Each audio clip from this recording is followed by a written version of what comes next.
Hey everybody, this is Muffin with the Daily Biker Podcast. Just here to let y'all know the opinions and ideas expressed in this show are those of the hosts and their guests, not to be confused with their partners and sponsors. Now, let's get it on. Hey guys, this is Sean from the Bikes and Beards YouTube channel, and you guys are listening to the Daily Biker Podcast. You're gonna love it. Videos of this. I need videos Oh, no, of this. trust me, there will definitely be videos of this. My brother and I have every year made sure to make the gifts increasingly difficult. He has been slacking. Does he listen to the podcast? No. Okay. I didn't So think it's you did. okay. Because I've already started recording. I know you did. Yeah. Last year, encased in wood, I built a nice box for him. He actually uses it as a toolbox now. Oh, there you go. This year, he won't be able to use anything that comes out of it except for the gift. He has a toolbox. About the same as that wood box. I see. I don't picture him using tools. He has a lot of tools. Huh. He's actually quite handy. I mean, that's fine. Anyways, I said my piece. moving on. Moving on and away from electric cars. Oh, God. He uses the outlet. I'm not. He's a plug-in kind of guy.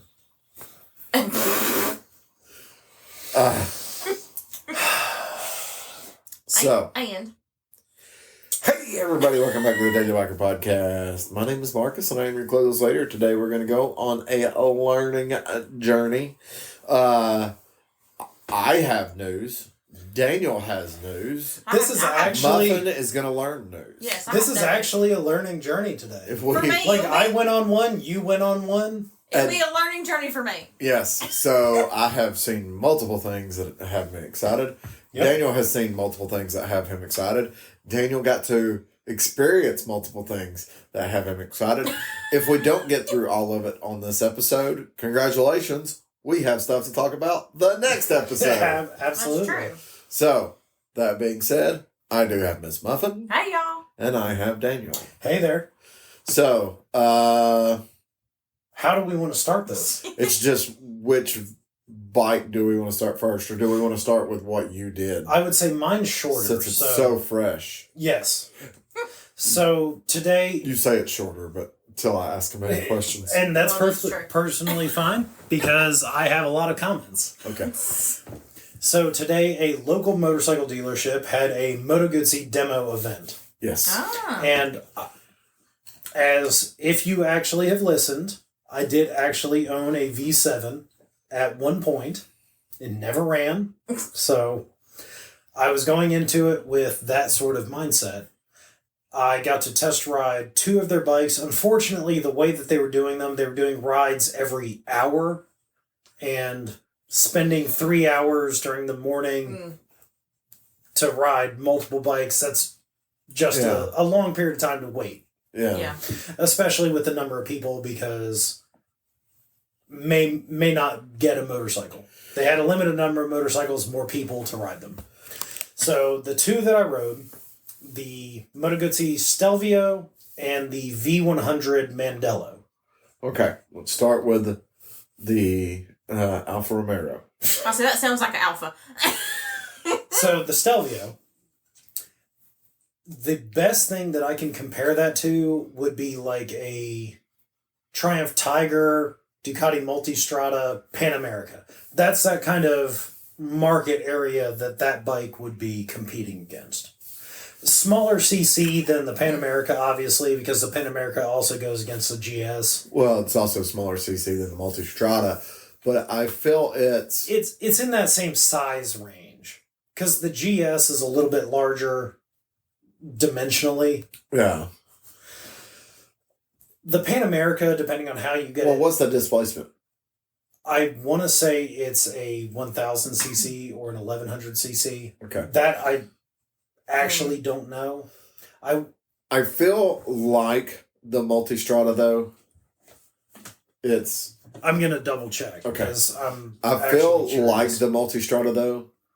That bike is more geared towards street use than off-road use. I would agree with that, and that's kind of how I felt with this bike. However, they had the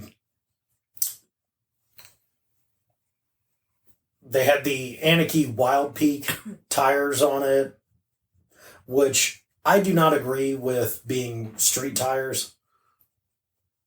You lean in and so it's a 1042 cc. What's the wheel size?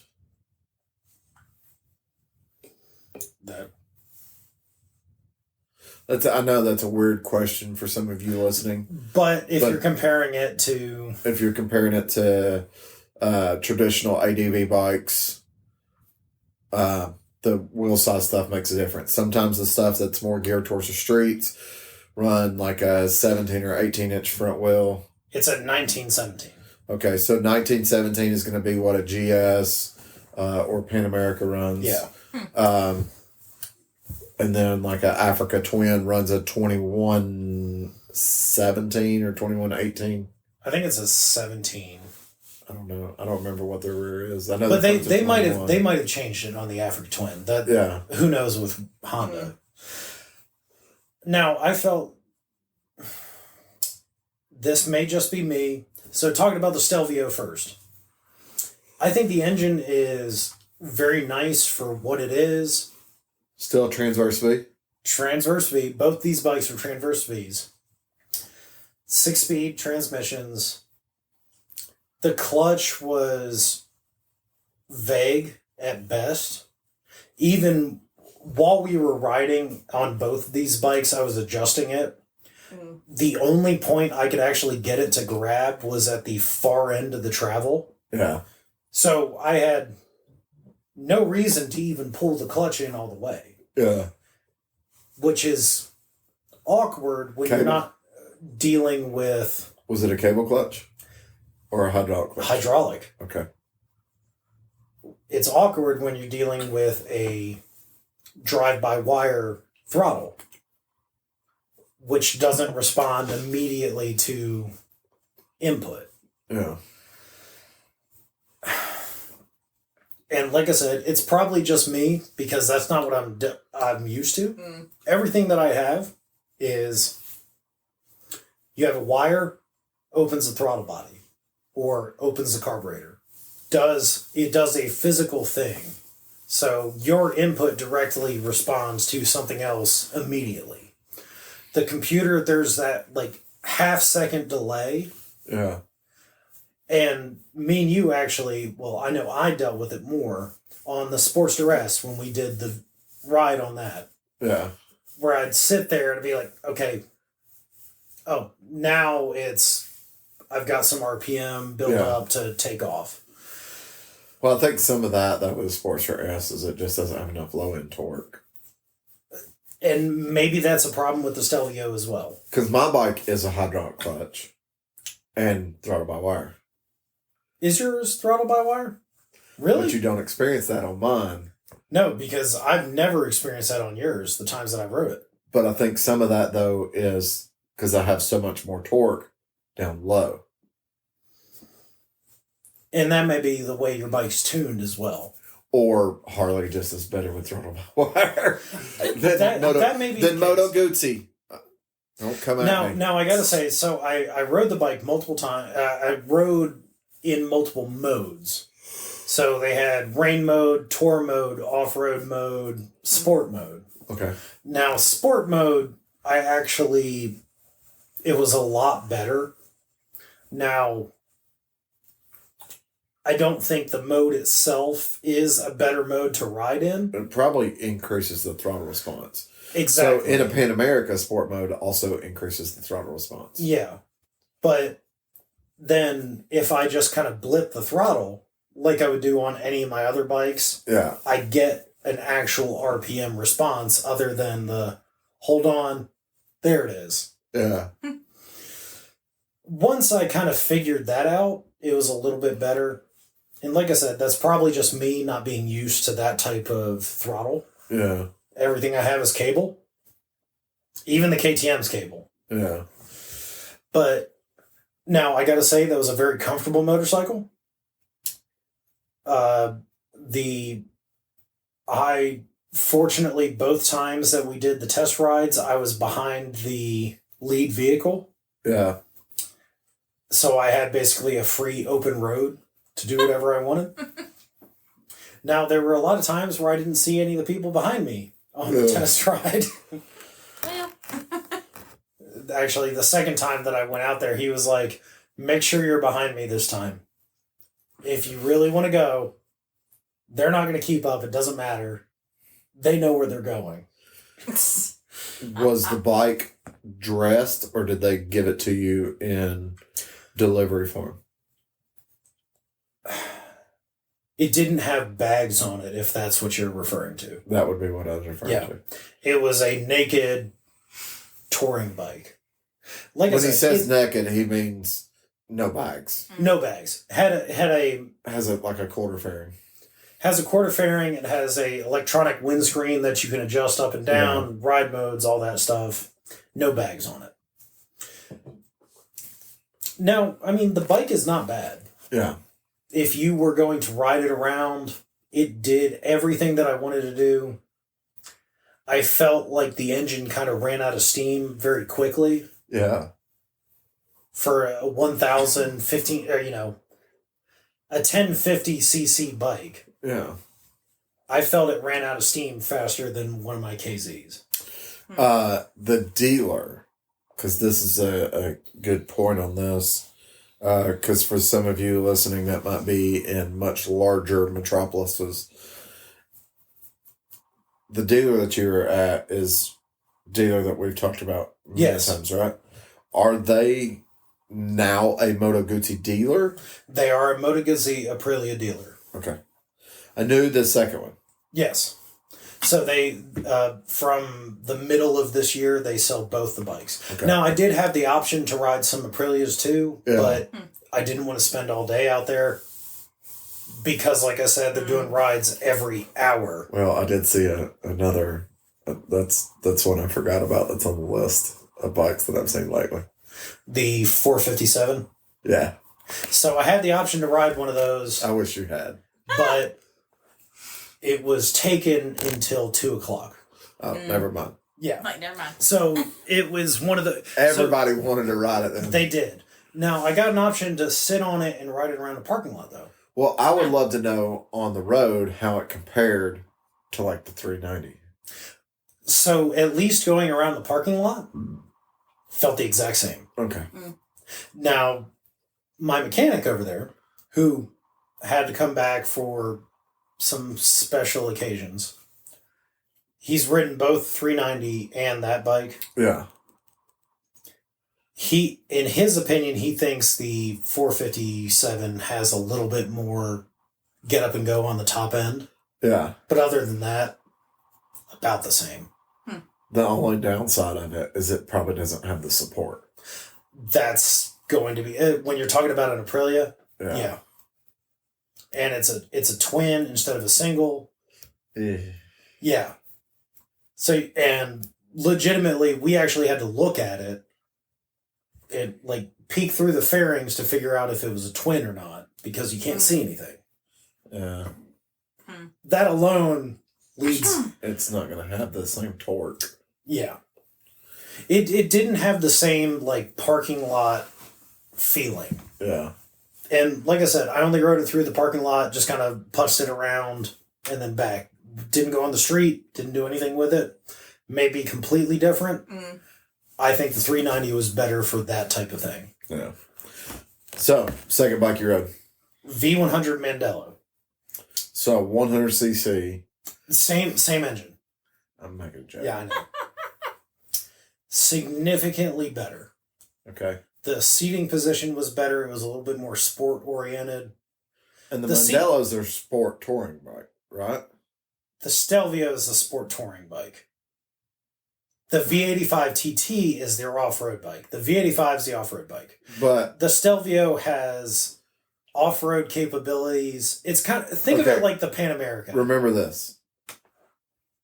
ZX14 Hayabusa are sport touring bikes. Okay. Stelvio, the best I could compare it to... It's not their fuel-blown... They don't have one. They used to. They don't now. What did they used to have? Like a SV or QV or something? They had the California. Yeah, but didn't it have like weird letters or something on the side of it? There were some weird letters behind a couple of them. So Because that was the thing that also they had weird exhaust that stuck out the rear. yeah. These are more standard. These are almost like Ducati-esque. The So they're not as Mandello, pretty as they used to be. the Mandello looks like an old 850 TT from the 90s. Okay. That's how it looks like. Almost like a standard seating position. Yeah. I'd compare it more to like a Triumph Bonneville Okay. with fairings. Okay. In its way that it rode, in its styling, because it's more upright. It's not aggressive in any way. Yeah. But But that's their sport bike. that's their sport bike. Okay. Moto Guzzi doesn't do sport bikes. So anymore. Yes. What was your thoughts on that? So same engine. Same But- engine. Did it feel better? That particular one actually, I felt like I could lean in a little bit more. Now, the route that we took on the demo ride was through some country roads out there in Bradley County, Yeah. over White Oak Mountain and back around. I felt more confident on that bike. The Stelvio just kind of felt awkward. Once I got used to it, I could kind of lean it in, keep up. Where are they at? Cleveland, Well, I get that, but First where? Street, Couldn't tell you where that is. off of South Lee Highway. I can tell you where South Lake Highway is. You know where downtown Cleveland is? Like the city center of Cleveland? So if I'm on Lee Highway Yes. and I'm coming into Cleveland, From APD 40. I'm go under APD 40. I'm on Lee Highway. Yeah. Okay. I'm coming down the hill You know where that little turnoff is? at the taco truck. Yes. Okay. You go off that turnoff, and Okay. it's 3rd Street on the left. Okay. Yeah, see, I'm lost. No. No, I know where it's at. He knows. It's right before you get to like the city center of It's Cleveland. right there, like by where Home of the Brave was. Yes. Or Home Yeah. of the Brave. Yep. Okay. Exactly. Oh, I know where that was. Right before you get to that traffic light to get you to the actual main downtown streets. Yeah, I know what you're talking about now. Yeah, so it's right on that little intersection. I can't think of the cross street right now. Okay. Mandello was a better bike, in Yeah. my opinion, Yeah. because I felt like it was more fun. I could do more with it. Now, it did have better tires on it. Yeah. It had more street-oriented tires. It didn't have the Anarchy Wild Peaks on it. Did they tell you price points while you were there? You're looking at 18 to 20. Never mind. Yeah. It's not worth that. No. 100%, I can tell you right now, I would never pay either of that amount of money for any of those bikes. I don't think it's worth that price point just for the hassle of, yeah, we've got someone close to us that can work on it. But if you were to take it on vacation. Yeah. Now, I'm going to say the Stelvio did something that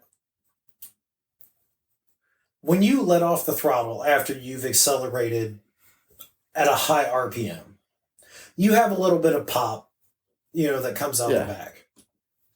Typically... I know all about that popping. I've been on the XR. Yeah. When I was riding the Stelvio, the popping that came out of it sounded like you were crushing a tin can. Oh, awesome. That alone would tell me that I don't want that bike. And that is a complete difference from how the V7 that I used to own sounded. Yeah. V7 sounded like kind of like the Triumph Twins. Almost like a V-twin engine, deeper. Yeah. I was not impressed by either of them for their price points. Now, if you told me that it was $12,000, Yeah, that's where I would have thought it would be. no. Stelvio's up there to be competing with the Tigers, the Multistradas, the Pan America, the GS. It does not do that.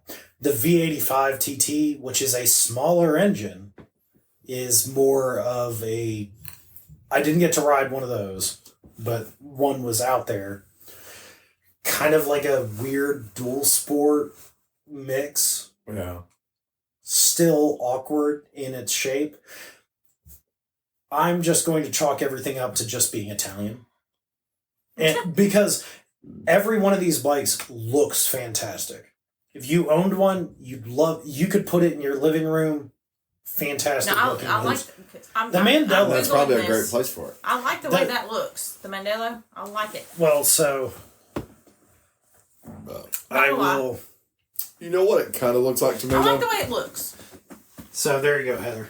These are legitimately the two bikes I rode. Okay. The red one in the front That's is the Mandela. Mandela. This is a Stelvio. A Mandela See, I like them both the way they look. looks like a modern version, but transversely mounted, first gen Katana. The Mandela. I can see that. If you look at the Mandela, it looks like an old 850 TT Moto Guzzi. They actually did it because they have 3 slits on the side. It looks like an old Moto Guzzi. A 1985. I know what a Katana looks like. And what does it look A like? can of tuna. Same thing. So, but maybe don't be hating on a first gen maybe Katana. Suzuki was over here trying to take from the Italians on styling. Yeah. Okay. Would I buy either one of them? No. Do I think they're fun bikes to ride? Adequate. So, I have a list of motorcycles. I know you do. We started to discuss this earlier. Yes. One of the bikes on the list was the 457, Yeah. which we talked about. I will say with that bike, if it's more than 65, it's not worth it. And most likely it will be. Being an Aprilia, it's probably going to be in that 8 to 9 range. And it's not worth it at that point. $8,000 to $9,000, you got to buy a motorcycle, and you're a beginner. Go out and buy a CB650. I mean, at that same point, the KTM, the 390 Duke. Well, buy a bigger bike. Just go buy buy a new Honda CB650. True. Yeah. Now, riding through the parking lot, like I said, it was fine. I didn't feel any different than the 390. Yeah.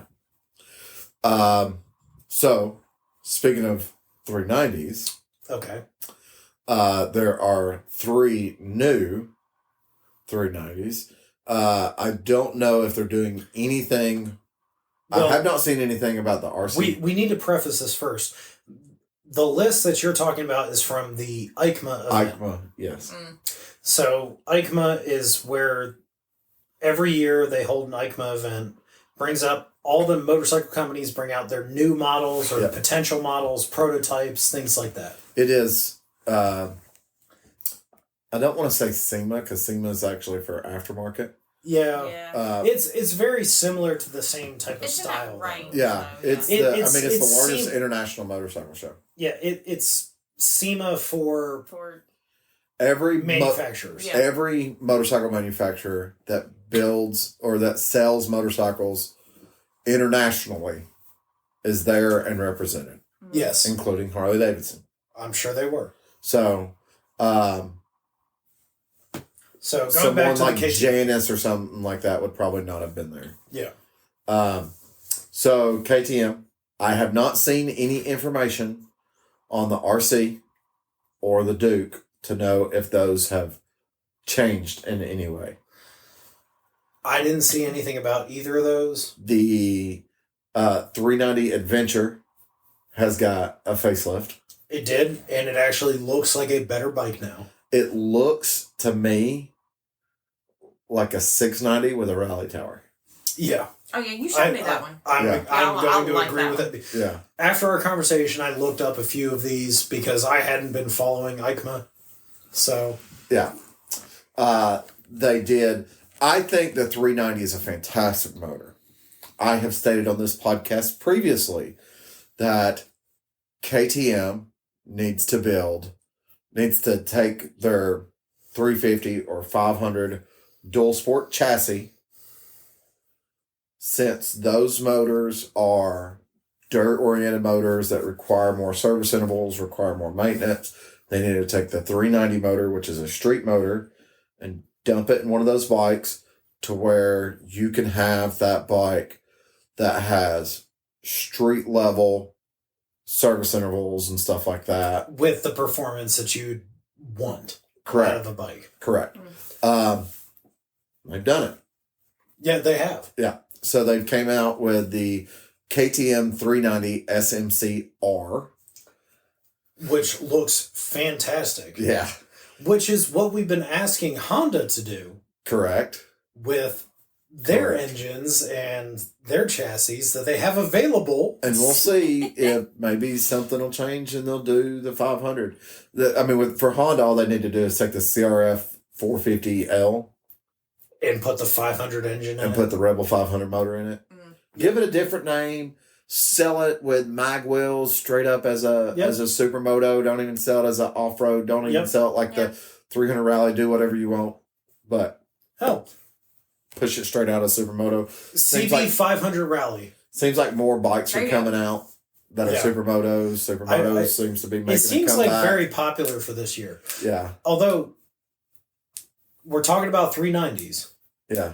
You did ride my 390 with some upgrades. With the upgrades that I've done to it. So it has a can on it now and a tuner. Is that a can? It's like a beer can. It's about I don't know. My beer can might be bigger than the can that's on that. It's an Austin Racing exhaust. Yeah, it has a new exhaust on it. You told me I wasn't allowed back on it. Okay, so here's the thing. Not to go away from the talk of EICMA, but Correct. You did that last time after the podcast we recorded, so... Yes, just to clarify, the Duke before in first gear, if you popped the clutch, it would very easily come up in first gear. With the modifications, in second gear, it's not an immediate power wheelie, but you could, without popping the clutch, you could bounce the front end and get it into a power wheelie. Nice. On the second gear now. Nice. So, anyways, those modifications on an SMC. Same engine. Yeah. So same potential for power improvements. I would really like to know on the SMC, though, the physical size of it. Because that's the thing about it. I'm not saying it won't be fun, and it wouldn't be a fun bike to have. But if KTM puts it out, it'll be like $10,000. Well, if it's on a small chassis, still. Like if it's on the Adventure chassis, it's still going to be a little too small. I'd imagine. For I'm hoping. Daniel I'm hoping they put it on like for regular use. I'm hoping they put it on like the 350 chassis. Well, I think the 350 and 500 are in the same chassis. I mean, for the most part. I'm hoping that's what it. Now, we haven't seen these bikes in person. We see pictures of them, so it's hard to judge. Mm-hmm. Very looking forward to what KTM's going to offer with these two. Yeah. Especially with that type of engine, because that's exactly what we've been asking Honda to do. Yeah. KTM's doing it. So, they did a new 390 Trail. Yeah. That is the same as the SMC, but it's different wheels. It looks like it's a little bit taller suspension, knobbies, those types of things. So standard dual sport out of a 390.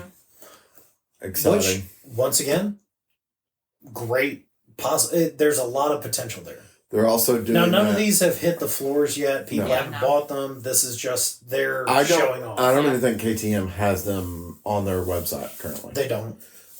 They also, which I don't think it'll be available in the States, in the SMC R and the Trail offered it in a 125. That is not in the United States. Correct. That'll be a Canada bike though. 390 is as low as we go in the United States. For KTM. For KTM. Huh. And then, like I said, the complete redesign of the 390 Adventure. Yeah. So,